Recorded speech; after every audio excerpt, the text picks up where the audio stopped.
Hi, my name is Jim Byrne, Principal Systems Engineer for DataPivot Technologies. Today we're going to be going over VMware backup protection methods. And if you have any questions about this, feel free to shoot us an email at contact@datapivottech.com. And don't forget to hit that subscribe button so you can get more great content just like this. All right, let's take a look at what we're going to go over today. The first thing we're going to do is we're going to go over a typical VMware environment just to discuss how it's typically deployed. Then we're going to go over some speeds and feeds and how the network works. I'm going to review the VMware VADP process. This is the general orchestration process that VMware works to back up. And then we're going to dig in a little bit on the VMware backup and restore methods, basically the data transfer methods more specifically. We're going to look at NBD, the network block device, hot-add, and SAN mode. And then we're going to go over the pros and cons of each method. And once we know what the pros and cons are, we're going to take a look and say, how do I decide which data transport method is best for me? I'll go over what I typically see in the field, what's most popular, and then we're going to go over typical hardware deployment using the DataPivot appliance. All right, so let's get going here. Here's a typical VMware environment, and it's all managed by vCenter. Got a bunch of VMs here. They're all running on their ESX hosts, and behind the scenes here, I have a typical, three-tier architecture where I've got backup storage shared amongst all my ESX hosts, and it can be iSCSI, Fiber Channel, or NFS. This is pretty typical of what you see in backup environments today.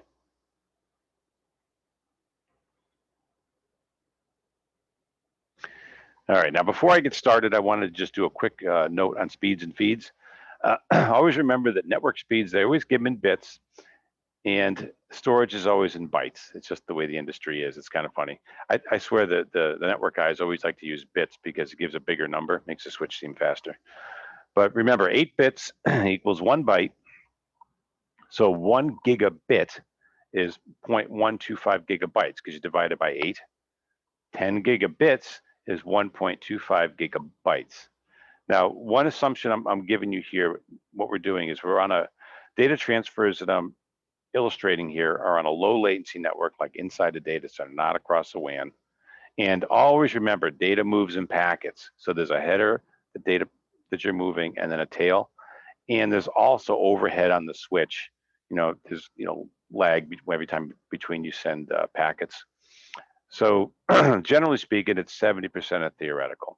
So the real throughput on a 1 gigabit network is 0.125 gigabytes per second times 3,600 seconds in an hour times a 70% utilization rate gives you 315 gigs an hour. 10 gig network is 1.25 gigabytes per second, 360 seconds in an hour times 70. That'll give you about 3.2 terabytes an hour. It's pretty fast. All right, so with that said, this is just to give you, in the back of your mind how fast you can move in a particular connection. Now, the VADP process, this is more orchestration. It's not all about just data transfer. There's a lot that goes on behind the scenes. So I'm going to go through the 3 different data transport methods with VMware, but let's go over the orchestration that occurs when you back up a VM. So the first thing that happens is the backup system is going to issue an API call to vCenter and says, hey, take a snapshot of that VM. vCenter will then instruct the ESX host that owns the VM to take a snapshot. The ESX host will quiesce the VM using VMware tools if needed, and the backup software will say if it wants that. And when you say quiesce, you just mean take everything that's supposed to be written in disk, because operating systems will typically cache stuff, for better performance. So it's basically just flush out all those caches, get it down to disk. Once everything is on disk, the ESX host will take a snapshot and take a differencing disk. So what this differencing disk does is this VMDK file, this is like your C drive you typically see on a VM. This guy is now frozen. Any new changes are going to go temporarily to this differencing disk while we take our backup. So this is your snapshot right here. Now the CBT information is transferred to the backup system. CBT stands for change block tracking. And VMware is smart. It keeps track of what's changed since the last backup. So it does the work for the backup software. So it's going to tell the backup software, here, these are the blocks that have changed. And then the backup data, step number 6, will be sent to the backup system. And this is what we're going to go over later with the different transport methods. And then once the backup is done, it will send a command back to vCenter and say, okay, I've gotten everything I need. You can clean things up. And then vCenter will talk to the ESX host. It will take all these transactions, play them back into the VMDK file, and then delete this. So that's just a rough overview of the VADP process and how it works. And you'll see there's a bunch of steps in here. And the transport method we're going to be talking about shortly is just the step number 6 here. So with that said, what are the 3 transport methods? The 3 transport methods for VMware are network block device, hot add, and SAN mode. So each one of these, they go, this is fast, this is faster, this is the fastest. This is easy to set up, moderate to set up, most set up, and most complex is this one. So it's kind of trade-off. So we're going to go through how these work. First, let's take a look at network block device. So the way this works is there will be a VM snapshot presented back to the system as a raw data block. The data can be sent to the backup system as a full or incremental. And when it says incremental here, using CBT, data will flow out of the VM kernel NIC in the backup system. Step 4 is why a lot of people like this. You don't have to install any backup software in the environment. And the backup rate is reasonable. Usually we see about 250 gig an hour per host, and deduplication will occur on the backup system. So if you look over here on the right, you'll see, like if you're watching a backup run, you'll see it come out of the VM kernel NIC.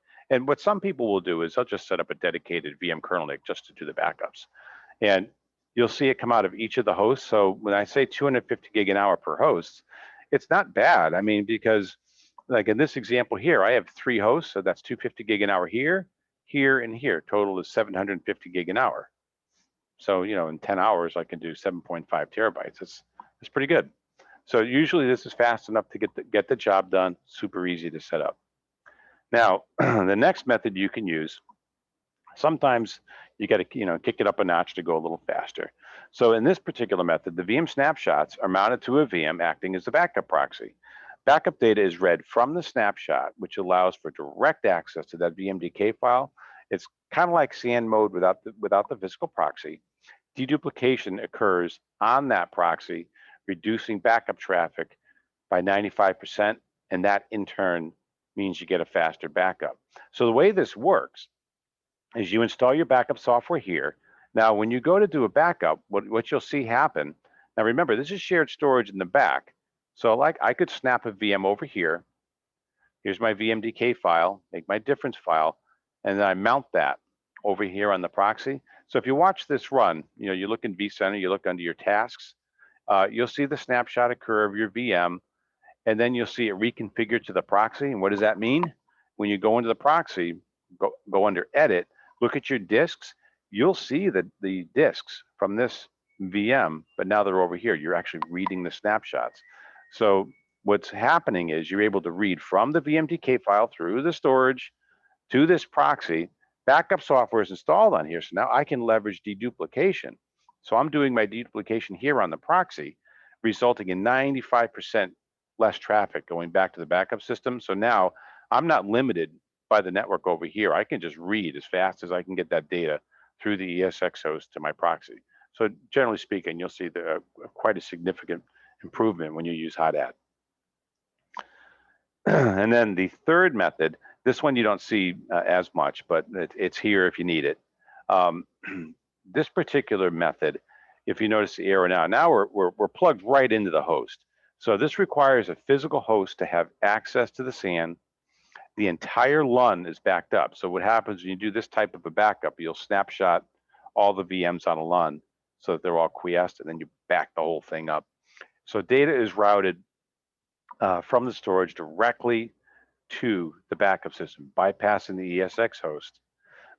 And the SAN policy, when you're setting these LUNs back to the backup host, you want to set them up as read-only. And restores, when you go to put them back, like if you're doing a disaster recovery or something, if it's small, you can just restore via NBD. But if you had a disaster, you have to talk to your SAN guy. he'd have to turn on the ability to temporarily allow writes to the SAN disks so that you can do your restores. And the reason for that is when you're doing backups, what happens is if you have write ability set here, and during the backups, you will see those disks on the backup system. Like if you go under Disk Manager in Windows, you could format them if you wanted to. And I mean, you wouldn't want to, but you could do it by mistake. So that's why when people do this, you set those LUNs up as read-only to the backup system. So you can read them to do the backup, but you can't write. So that prevents any big-time disasters. All right, so that's SAN transport in a nutshell. So the main benefit here is you're coming right off of that storage, bypassing the ESX host and going right into the backup system. And again, the way you're getting to the backup system, I can get there using NFS, I can get there doing iSCSI, or I could use fiber channel. So I have all those methods to get the data back. All right, so let's let's go through some pros and cons here about these different methods. So now that we know how they work, let's think about it a little bit. So we have network block device. What are the pros of NBD? It's very easy to set up, no software to install, and the performance is reasonable, it's fast. What are the cons? It does put a load on the VMware kernel going out that management NIC. So that's one of the things you have to take a look at when you're doing this, see if it's not overloading your VMware kernel. Now, the next up is hot add. Pros of this is deduplication, as we talked about, happens on the proxy server. So a lot less traffic goes out back to the backup system. And because you've reduced your backup traffic so much, you do not need a public network because traffic is so low.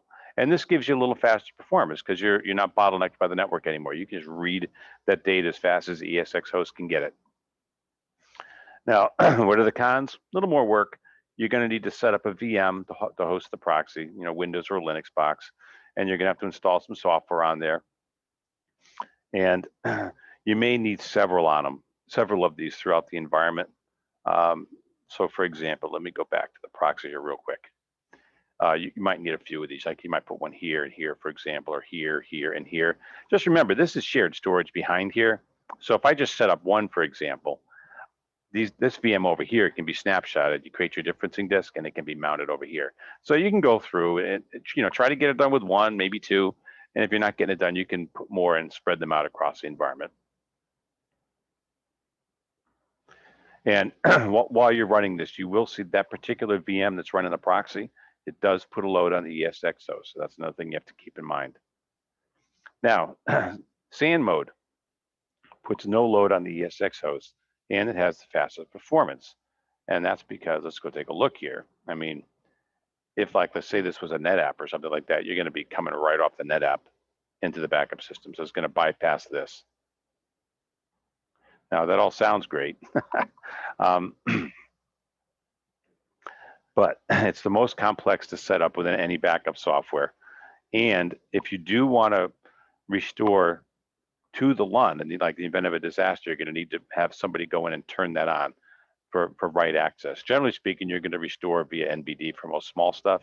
But if you ever had a disaster, you would need to enable that for writing. And when you do this write enable, you never want to leave that on because there is risk because somebody could go in. I actually had this happen with a customer a few years back. They had an offshore guy go in the backup server and he saw a bunch of disks and he goes, oh, they must have added more storage for the backups. I'm just going to format these disks and so we can use them for backup. And it turned out that there was an Oracle backup being performed, and the LUNs for the database were mounted to the backup server, and they were all formatted, and they had a big outage. So that's why you do not want to leave this write enabled. Leave it read enabled. Okay, so that's some of the pros and cons.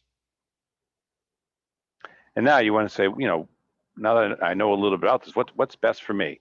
Again, NBD, easiest to set up. I always tell people, try this first. You'd be surprised. It usually does the job. No software to install. It's faster for small VMs because as you saw back when we were going through the VADP process, the transport method is step 6. There are 7 other steps that have to be done in the VADP process. There's a lot of orchestration, and that orchestration takes time. So the more orchestration you do, sometimes I've seen people, have the SAN method. They want to go all in on it, and they set it up, and it's actually faster to do NBD, because for small VMs, it doesn't make any sense to do the like SAN mode. So that's your benefit there. Now, why would you go higher? You're not meeting your service level agreement, not getting done fast enough. So what's your choice? Go up the next level. Let's go to hot add. Now, hot add is also very popular. It's a moderate amount of setup, not a big deal. You got to just set up a VM, and you'll get client-side deduplication with this to reduce the network traffic, which reduces the backup time. Why would you go now? Go to a higher level? Again, not meeting the SLA, you're not getting it done in time. So the next mode after that is to go to SAN mode. So you can see this is kind of a distilling process as you go through. And you can mix and match these too, don't forget that. You could do maybe, say you did like 3/4 of your environment with NBD, you do another 25%, 24% with this, and maybe you got one huge VM, you could do SAN mode. So you can mix and match these. You don't have to pick all one. So, but this is basically how to decide what makes sense for you. All right, what we see in the field, at Data Pivot, we've been doing this for quite a number of years now, and I personally have been doing backup and recovery for 25 years, and VMware I've been doing for over 10 years. And network block device used to be terrible, and we used to make fun of it. We used to call it NBD, it used to stand for next business day, because if you were using ESX55, it used to be pretty bad, but now it's gotten way better. And 75% of our customers like to use NBD for most of their backups because it's just so easy to set up. And typical backup speed of 250 gig an hour is plenty fast enough. I mean, if you've got a VM that's 50 gig, you're going to be done in 10, 15 minutes tops. You're all done because it's plenty fast enough. And then hot add, 20% of our customers, if they have like larger VMs or they have restrictions on their network, they got to get the traffic down, they'll use hot add for the majority of their backups. And typical backup speeds here, it jumps quite a bit. It'll go more than double of NBD. And then SAN mode, we only have a couple of customers that really use SAN mode quite a bit. But the thing about SAN mode, really nice to have when you need it. And it's really good for those multi-terabyte VMs and things like that. And it does give you the fastest backup performance, and it's the most amount of setup and complexity. So, it's like the old saying, you just got to make it worth it to set it up. If you need it, you need it, and it does work. All right, so now what I wanted to do is just show what does this thing look like when you plug it in. So here I have a couple of Data Pivot appliances, and I just have an interconnect between these because these things can work as a pair. I have them set up as a grid. And I have some network connections coming in as a team. So there's an IP here, and this is a team, there's an IP here. And we're connected into a 10 gigabit LAN, and I've got my ESX hosts that are backing up. So for NBD, you're going to present a VM kernel NIC on each one of these that I can talk to, and we'll have the backups will go from the ESX host back to the Data Pivot appliance. So this is really easy. I mean, as far as if you're the guy that has to rack and stack this thing, you just, rack these two in the rack, put your interconnect in, plug these into the network like you always would do, team them, and you're off to the races. Now, let's say you did NBD and it didn't work out, and you wanted to go to hot add. The nice thing is I don't have to do anything over here. Everything stays the same. All you're going to do is install a VM on 1, 2, or 3 of your ESX hosts, depending how big your environment is. And what you'll be doing is it's still going to go over the Ethernet network, but it won't go over the kernel. That's the big difference. It'll go over the regular network interface for the ESX host, so it'll talk to the proxy server here, and then the proxy will mount the VMs as they back up and pull it from the backup storage, and that will drop your utilization over the network by 95%. So this will go a little faster. And again, if you're the guy doing the hookups over here for the appliance, nothing changes for you. So there's no difference between this and this as far as the server guy is concerned. And then finally, let's say we do need to go with SAN mode. We got some really big VMs we got to get, and we just can't get it done over here. all of our appliances, we ship them with a fiber channel card. So what you would do is you would connect the fiber channel card, or this could also be a network card if you're doing iSCSI or NFS, but you're going to plug that card in to the storage network. And what'll happen is when you go to do the backups, the LUNs will be presented from the storage over these connections back here to the backup servers. So if you're the storage guy, and this, and somebody says, hey, we're using hot add, but we got a few VMs, we got to get them with SAN mode. What's going to happen for you is you're going to be plugging in a couple of connections here, get these things plugged into your storage area network, whether it's fiber channel, SCSI, or NFS. And then you're going to want to set them up for multipath for redundancy and speed. And again, right here too, we team these. It's done for redundancy and speed. All right, so our final observations and conclusions after we've gone through this whole deck. There's 3 VMware backups exist to fit your needs. The faster the method goes, the more work and complexity is required to set it up. So NBD is easy, works well for most customers. Hot add may be needed to protect larger VMs. And then SAN mode is very good for very large VMs. So, the advice I can give to you when you're setting this up is start with NBD. If you can't get it done with NBD, go to hot add. And if you can't get it done with that, go to SAN mode. And, because the reason why I'm very strong on starting with NBD and working my way through is don't design a technical adventure. A simple backup methodology is easy to set up and maintain. Because when I leave an environment, I've said this my whole career, I want this environment so that your backup environment should be architected so you don't need a PhD to run it. We want to keep it simple so anybody can run it. So that's our main goal. So with that said, I hope you found this video today useful. And as always, if you have any questions regarding the video, you can send us an email at contact@datapivotech.com. Or you can reach us at the same address if you'd like to schedule some professional services with you to set up your backup infrastructure. And we specifically use Commvault for most of our backups. And don't forget to hit that subscribe button so you can get more great content just like this. All right, thank you.